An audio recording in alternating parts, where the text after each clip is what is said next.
cura dos 10 leprosos. Lucas 17, de 11 a 19. Mas antes de ler o texto, eu quero saudar os amados irmãos com a graça e a paz da parte de Deus, o nosso Pai, e do nosso Senhor e Salvador Jesus Cristo. Agora sim vamos ler o texto. Lucas 17, versos 11 a 19. E aconteceu que, indo ele a Jerusalém, passou pelo meio de Samaria e da Galileia. E entrando numa certa aldeia, saíram-lhe ao encontro 10 homens leprosos, os quais pararam de longe e levantaram a voz, dizendo: Jesus, mestre, tem misericórdia de nós. E ele, vendo-os, disse-lhes: Ide e mostrai-vos aos sacerdotes. E aconteceu que, indo eles, ficaram limpos. E um deles, vendo que estava são, voltou, glorificando a Deus em alta voz. E caiu aos seus pés com o rosto em terra, dando-lhe graças. E este era samaritano. E respondendo Jesus, disse: Não foram 10 os limpos? E onde estão os 9? Não houve quem voltasse para dar glória a Deus, senão este estrangeiro? E disse-lhe: Levanta-te e vai, a tua fé te salvou. Jesus, meus amados irmãos, estava indo para Jerusalém. E indo para Jerusalém, ele passou pelo meio de Samaria e Galileia. Entrou em uma certa aldeia, um pequeno povoado, um pequeno ajuntamento de casas que geralmente era construído perto de uma cidade com muralha, onde os seus moradores podiam se abrigar em tempos de guerra. Nesta aldeia havia 10 homens leprosos que lhe saíram ao encontro, clamando por misericórdia. A lepra, todos sabemos, é uma terrível doença que provoca tumores e manchas e também faz com que a parte do corpo afetada perca a sensibilidade, podendo a pessoa ser até ferida gravemente nessas partes sem ao menos perceber. No passado, outras doenças de pele, que hoje têm outros nomes, eram também consideradas como lepra. E tão terrível era a doença que os leprosos eram forçados a morar longe de outras pessoas. E quando se aproximavam delas, deveriam gritar: imundo, imundo. Foi por isso que esses homens que saíram ao encontro de Jesus pararam e clamaram de longe, conforme nós vemos aí no texto. E Jesus, vendo-os, disse-lhes para irem se mostrar aos sacerdotes. Por que Jesus disse isso? Porque era exigido entre os judeus que quem fosse curado da lepra deveria receber de um sacerdote uma espécie de atestado de saúde, como condição para se reintegrar à comunidade. Então Jesus estava garantindo a eles que eles seriam curados. Olha, vão, se mostrem aos sacerdotes. E eles foram. E enquanto iam, o texto mostra para nós que eles ficaram curados da lepra. E um deles, apenas um, ao perceber que fora curado, voltou glorificando a Deus, destaque aí no texto, em voz alta. Ele não voltou glorificando a Deus na sua mente, no seu coração, não. Ele voltou glorificando a Deus em voz alta. E ele prostrou-se aos pés de Jesus e com o rosto em terra dava-lhe graças. E este era justamente um samaritano, fato esse que Jesus declarou. E ao final Jesus lhe disse: olha, levanta-te e vai, a tua fé te salvou. E dessa narrativa, meus irmãos, eu gostaria, para a nossa reflexão, de fazer 3 considerações. A primeira dessas considerações é que toda e qualquer pessoa é importante para Jesus. Jesus considera importante qualquer pessoa. Para Jesus não faz diferença a situação social da pessoa. Não faz diferença se ela é rica ou se ela é pobre. Também não faz diferença se ela está doente ou em perfeito estado de saúde, se ela é intelectual ou sequer sabe ler. Não faz diferença nenhuma para Jesus. Cada pessoa é importante para ele. Ele estava indo para Jerusalém, o caminho não era fácil, mas ele se deteve em uma pequena aldeia por causa de 10 leprosos, sendo que pelo menos um deles ainda era samaritano, mas para Jesus isso não era relevante. Ele se importava com aquelas pessoas. Jesus se importa com todas as pessoas. E nós temos diversos outros exemplos nas Escrituras. Por exemplo, lá em Marcos 10, versículo 21, nós vemos Jesus amando um jovem rico, um mancebo de qualidade. Não importa se ele era rico ou se era pobre. No caso dele, ele era rico e Jesus o amou. Lá em Marcos capítulo 10, ainda, nos versos 47 a 52, quando o cego Bartimeu, agora alguém não rico, um mendigo e cego, quando ele chamou a Jesus, clamou por Jesus, muitas pessoas falaram para ele se calar, pensando que Jesus não estivesse interessado num homem pobre e cego.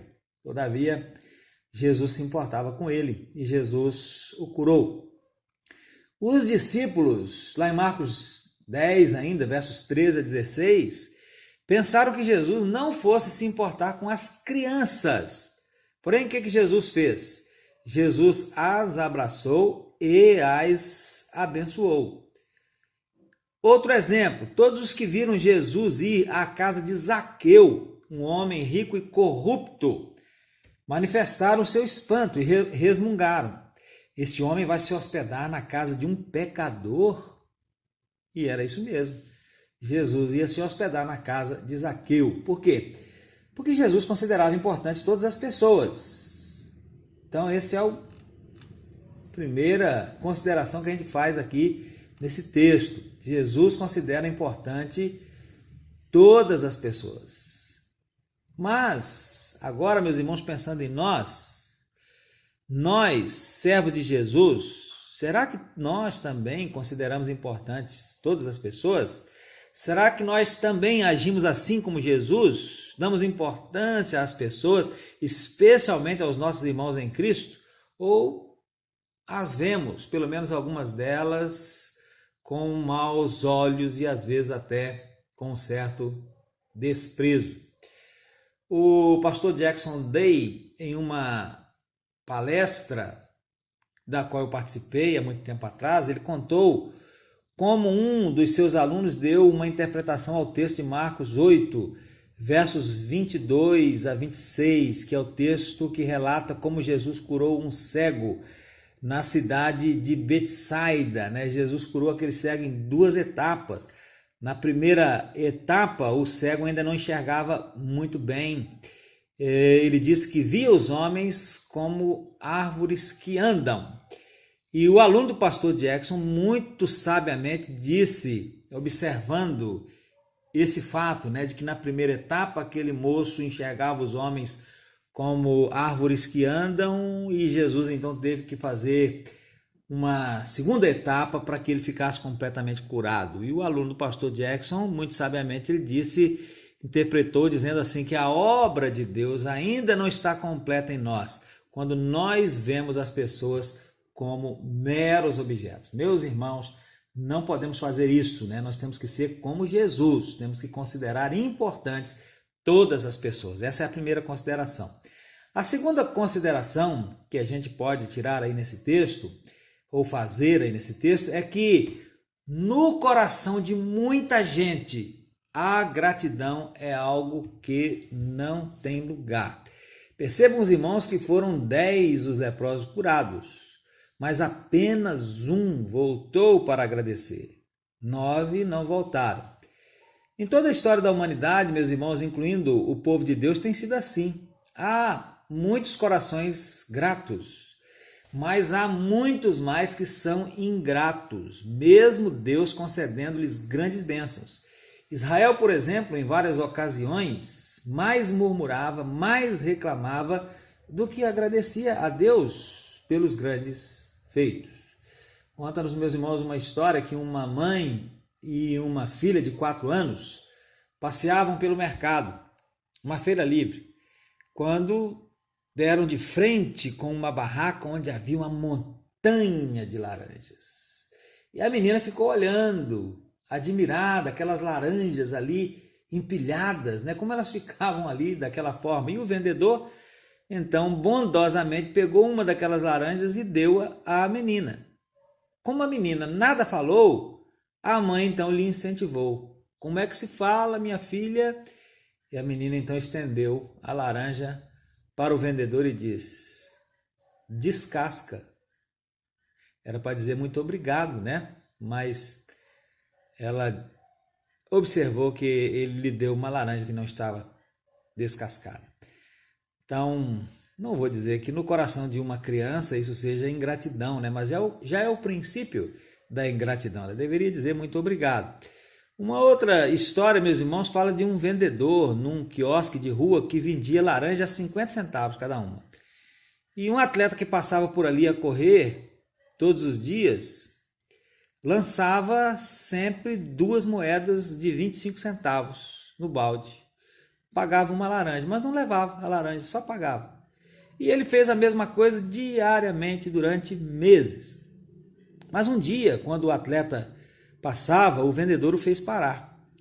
O corredor perguntou: olha, provavelmente você quer saber por que eu deixo o dinheiro, mas nunca levo uma laranja, certo? E o vendedor disse: não, eu quero apenas dizer-lhe que as laranjas agora são 60 centavos cada uma. Muitas vezes, meus irmãos, como crentes, nós tratamos Deus com esta mesma atitude. Não somos apenas ingratos para com Ele, para com o que Ele nos dá, mas queremos mais, sempre mais. De alguma maneira, sentimos que Deus nos deve uma boa saúde, que Deus nos deve uma vida confortável, que Deus nos deve bênçãos materiais. Meus irmãos, é claro que Deus não nos deve nada. Contudo, graciosamente, Ele nos dá tudo. E nós precisamos ser gratos. A gratidão precisa encontrar lugar no nosso coração. Infelizmente, essas histórias que contei são histórias engraçadas, mas que refletem bem o que vai pelo coração de muita gente, mas que não seja assim conosco. Que a gratidão encontre lugar em nosso coração. Então essa foi a segunda consideração, né? No coração de muita gente a gratidão é algo que não tem lugar, que não seja assim conosco. E finalmente, meus irmãos, a terceira consideração que nós podemos fazer é que quem busca a Jesus apenas por interesses físicos ou materiais pode ser que nunca consiga o mais importante. E o que é mais importante? São as bênçãos espirituais. Mais importantes do que as bênçãos físicas, materiais, são as bênçãos espirituais. Os 9 leprosos ingratos alcançaram uma grande bênção, não há dúvidas. Mas eles deixaram de receber uma ainda maior, muito maior. Ainda hoje há muitas pessoas que só buscam a Jesus para satisfação de interesses puramente humanos. Querem cura, querem emprego, querem coisas materiais, mas não querem compromisso com Cristo e sua palavra. Até mesmo muitos crentes de verdade, caem no erro de só quererem receber de Cristo e perdem a maior bênção, a bênção de dar-se a Ele por completo. A maior bênção que existe é poder andar com Deus, ouvir a voz de Deus, ser conduzido por Deus. Mas, infelizmente, como sempre, apenas um remanescente tem prazer nisso. E eu espero sinceramente que você faça parte desse remanescente. E dessa narrativa bíblica, meus irmãos, nós podemos então tirar algumas conclusões. 3. A primeira delas é que todas as pessoas são importantes para Jesus, como disse na primeira consideração, né? E se assim é, então quem somos nós para desconsiderarmos ou até mesmo desprezarmos a quem quer que seja?